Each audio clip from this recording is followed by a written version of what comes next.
President Trump has virtually addressed the 75th meeting of the UN General Assembly. The pre-recorded speech lasted nearly 8 minutes. The president spoke at length about the coronavirus, once again calling out China for allegedly covering it up.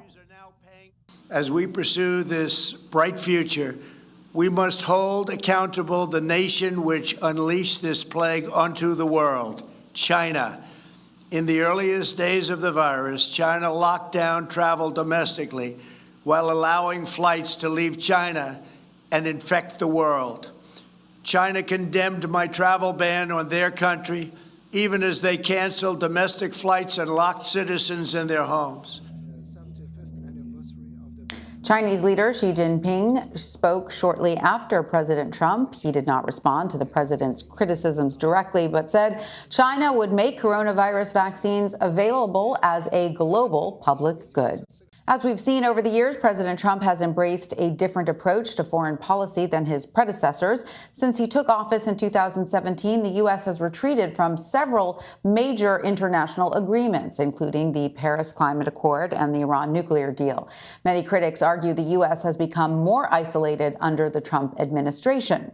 As part of her new book, Open World: How America Can Win the Contest for 21st Century Order, Lissner and her co-author argue it's not in America's national interest to continue closing the United States off to the world. In fact, she believes we should further embrace international cooperation as a foreign policy strategy. And Rebecca joins me now. She's a visiting instructor at Georgetown University. Welcome, Rebecca. Great to have you with us. So you argue in your book that instead of turning inward and closing down and pulling out of alliances, treaties, and working relationships with other nations, the U.S. should turn outward. But you also say that the U.S. will never again have the sort of influence it had in a post-Cold War world. So how would you see this turning outward ideally manifest itself? Well, thanks so much for having me for this really important conversation. And I think it's clear, as we saw at the UN General Assembly this morning, that COVID has revealed an international system that is on the brink of collapse. International institutions like the UN and the WHO are inadequate to the problems that we have. International cooperation is elusive, and great powers, especially the US and China, are increasingly at loggerheads with each other. But this damage actually predates COVID, and it's going to be with us even if Donald Trump leaves office next year. So for the U.S. and for the world to recover from the present crisis, Washington needs to embrace a new approach, one that rejects both Trump-style nationalism, but also nostalgia for a bygone era of American superiority, and instead embraces forward-looking American leadership in defense of an open world. Interesting. And one of the things that you say is that we are not prepared for the threats that truly threaten us, that we spend too much time thinking about militaristic threats when the threats that are actually the most dangerous threats don't have anything to do with the military. That's right. If you look to the future of international politics, it's clear that while military threats will remain important, much of international politics will be played out in non-military terms through economic competition, technological competition, political or ideological competition.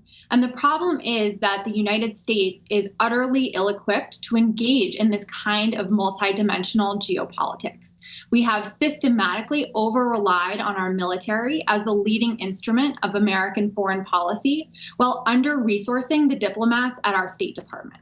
So if the U.S. is to effectively compete with China and is to build an international cooperative system that is equal to challenges like COVID, we need a new approach. We need a new approach that puts diplomacy and development at the forefront of American foreign policy and rebalances our national security toolkit away from the military.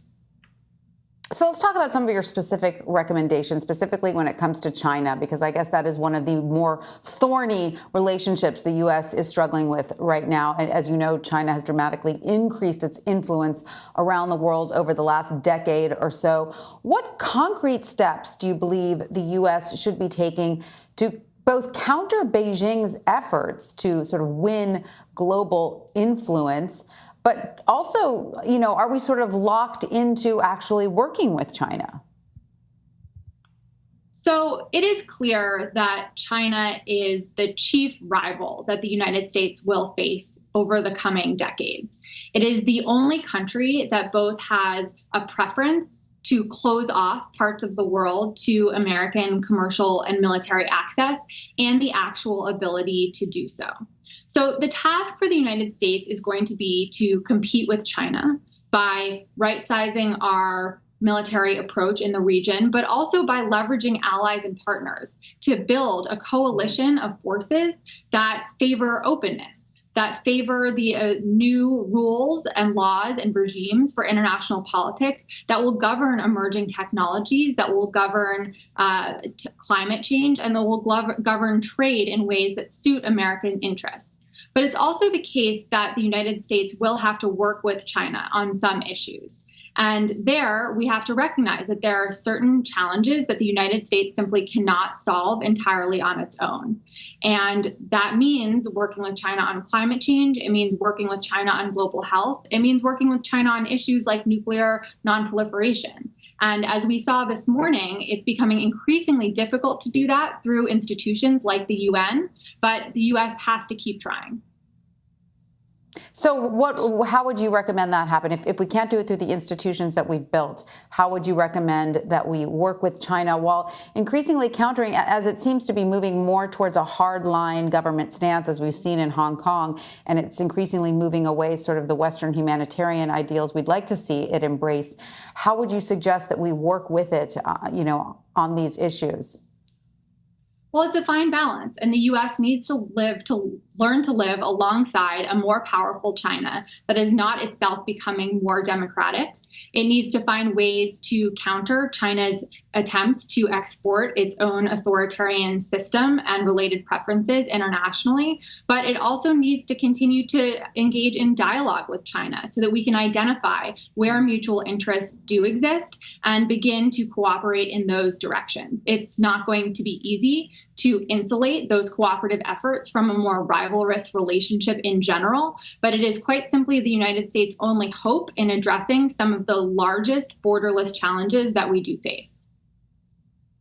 All right. Well, Rebecca Lissner, thank you so much for joining us. Fascinating work you're doing, and congratulations on your book. Thanks so much for having me.